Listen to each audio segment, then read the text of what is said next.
Alright guys, this is our introduction to our third unit, that of course being our twist endings. Now, a couple things that we're going to keep in mind is just a quick reminder, as is all of our things, this is about learning how to write short stories, as well as reading a few good ones.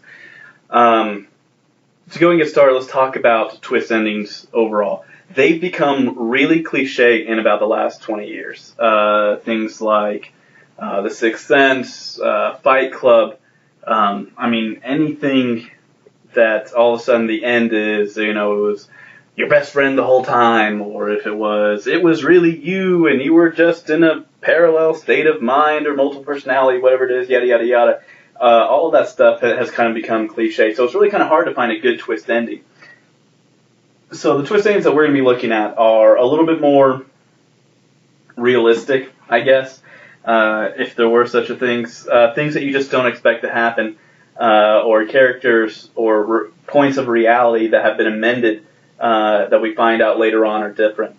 And so what you're going to be doing is, as you read, you're going to be remembering how the authors are using these twist endings, why they are using these twist endings, and what effect does it have on you, one, as a reader, and two, as a writer. So as you read these, I want you to keep in mind the entire time, how can I use this convention of twist endings to my advantage? Because, like I said, basically that's your final for this course, basically, is that final draft of that short story, which will be our last unit. That's where we're going to be spending some time on that one, guys. So just be prepared. A couple things. First off, twist endings, like I said, have become cliche, but whenever they're done correctly, they really are quite frankly, they are a treat to read, because we just don't see them coming. A lot of times in the culture that we live in now, as far as our reading and our writing and our watching of like movies, television, we become pretty used to certain trends with twist endings. Something that's really big right now for the last about 15 years has been like serial killers, and it turns out that the serial killer was like the investigating cop's partner or something along those lines. And those have gotten pretty boring. And we see those coming miles and miles away. So the stories that we're reading will not be anything like that. They're going to be a little bit more interesting and grounded for the most part in reality, at least one of them anyway. The first one, I'm just going to let you read because you're about ready to read that, An Occurrence at Owl Creek Bridge. I'm not going to tell you a whole bunch about it before you begin because you still have to do the pre-lecture. But this is just our introduction to twist endings. And so we're focusing right now on talking about twist endings overall. Hopefully you really enjoy twist endings. Most people do because they give us something to... it's hard to look forward to them because that's the twist. But, there are some filmmakers that are very good at it. M. Night Shyamalan obviously is a good one with The Sixth Sense and Signs. That one he did, I think, with the elevator, I think it was just called Devil. Whichever. He was really well known in Hollywood for those twist endings. In fact, Robot Chicken even did a nice little thing on him. If you guys don't know what Robot Chicken is, it is a 15 short minute series by Seth Green, who does the voice for Chris on Family Guy, if you didn't know that. But he doesn't. It's kind of like stop action stuff, and it really focuses on the pop culture, specifically movies and television. But anyway, they had this thing where they had an M. Night Shyamalan doll who just go around going, "Ooh, what a twist!" Because he had the twist endings. But twist endings, as far as the convention, is that it takes things that we've worked with before. For instance, challenging the expectations of the readers, thrilling the audience, and what the twist ending in particular is, that literally that moment. And that's what we'll be looking at before. Everything we've been doing, guys, have been adding up to this. Not this particular unit, but it will be adding up to our final unit with our actual short stories. But they've all been connected. Challenging expectations, thrilling the audience, twist endings. All those are in a very particular convention of dealing with very exciting stories, which is really what we're kind of hinting around here with. So this is just the next step. You see, to kind of give you an idea overall of what we've been looking at is challenging the expectations. We're talking about specifically things like characterizations, and things with twists, I guess you could say, within the characters, like, Good Country People and Banana Fish, all those things, that they are twists to the characters. They are challenging the expectations of the audience with plot and with characterization, excuse me. And so the twist endings has to do with that, taking that a step further. It is literally the moment in which the twist occurs. You see, through challenging the expectations, we get hints and hints and hints, and they kind of builds up, but it's kind of spread out. The twist ending itself literally is oftentimes flips on a dime. That's that moment.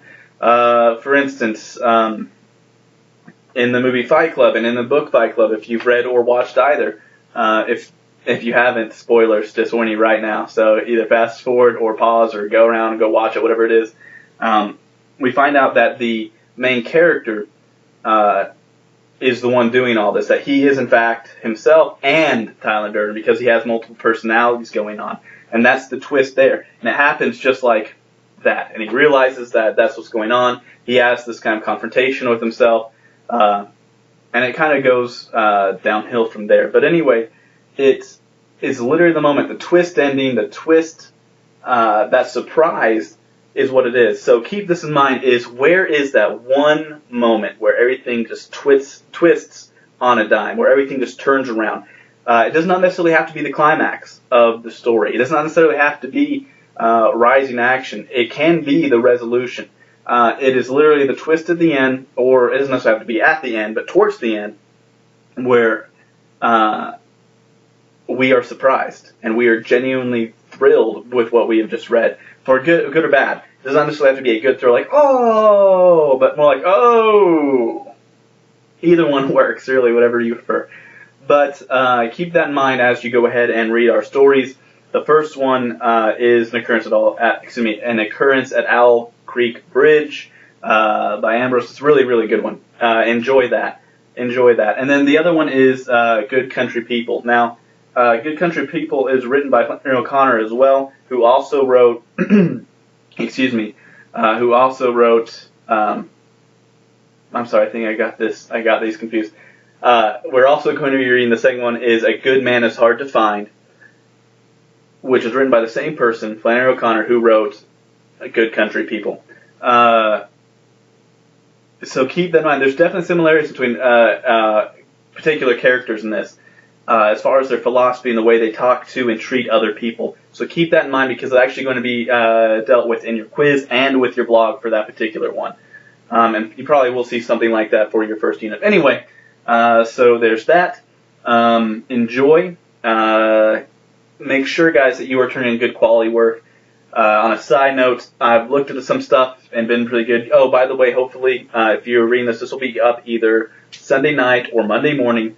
But what it is, your grades will be in, the ones so far, anyway, that I've gotten. They will be in to SIS, ideally by the end of day on Monday. I've been waiting to kind of get some more people in, because the beauty of a short story course is the fact that you have your own timetable. But it's to the point now we're almost about halfway through the content of the course. You will have more time to work on it, but I've been waiting to get some more stuff in. But now I'm to the point where I'm actually going to go and put it in. Now here's the thing. I'm going to be pretty rough on these. And I'm telling you that for a couple reasons. One, I'm telling you that to be honest. Two, I'm telling you that because I want you to do good work. So here's what I'm going to do. If you are unsatisfied with the grade that you received on any assignment, you need to contact me, email me, and we'll talk about redoing it. Because you should have that opportunity to revise a lot of your stuff, and that's really what you need to be doing.